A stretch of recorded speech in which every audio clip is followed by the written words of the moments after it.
লাইফটা কেমন জানি একঘেয়ে লাগছিল আমার, তাই নতুন করে নিজেকে খোঁজার চেষ্টা করছি।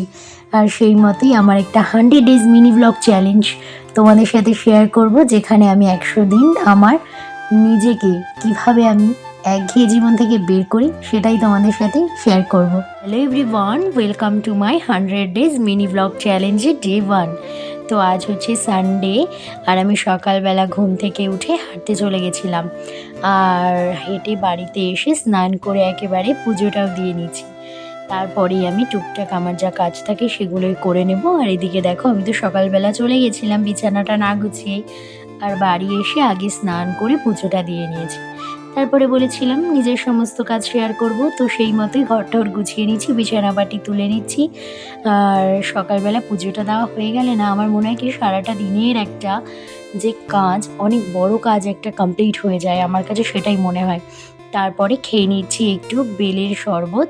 আর আমার তো এটা খেতে ভীষণ ভালো লাগে, তোমাদের কার কার ফেভারিট অবশ্যই জানিও। আর আজকে সকালবেলা এটা দিয়েই হয়েছিল আমার ব্রেকফাস্ট। আর আজ দুপুরে ছিল স্পেশাল লাঞ্চ, বিরিয়ানি আর চিকেন কষা। তো দুপুরবেলা লাঞ্চ সেরে আমি না রিলস বানানোর জন্য ঘরে রেডি হচ্ছিলাম। আর সেই ফাঁকেই দেখো কি ভীষণ মেঘ করে এসছে, আর আমি রেডি হয়ে ছাদে চলে এসেছি। আর এটাও আমাকে জানিয়েছিল বাবা, আর না জানালে তো আমি বুঝতেই পারতাম না বাইরে এরকম মেঘ ডাকছে বা এত বৃষ্টি হচ্ছে, এসিও চলছিল। আর বলতে বলতে কারেন্টও অফ হয়ে গেছে, আমার আর রিলসটা কমপ্লিট করা হয়নি। তাই আমি একটু বসে বৃষ্টির ভাইবস নিচ্ছিলাম, যাতে আমার মাইন্ডটা ফ্রেশ হয়।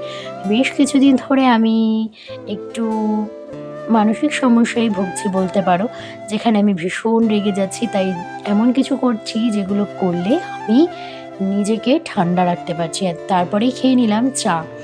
আর সন্ধেবেলা চা না খেলে হয়? তারপরে দেখো এই পুচকুটাদের ঘরে আজকেও আমাকে ভীষণ জ্বালিয়েছে। আসলে পিকে পেলে একটু খেলাধুলা করতে তো মন চাই। সো চলো টাটা।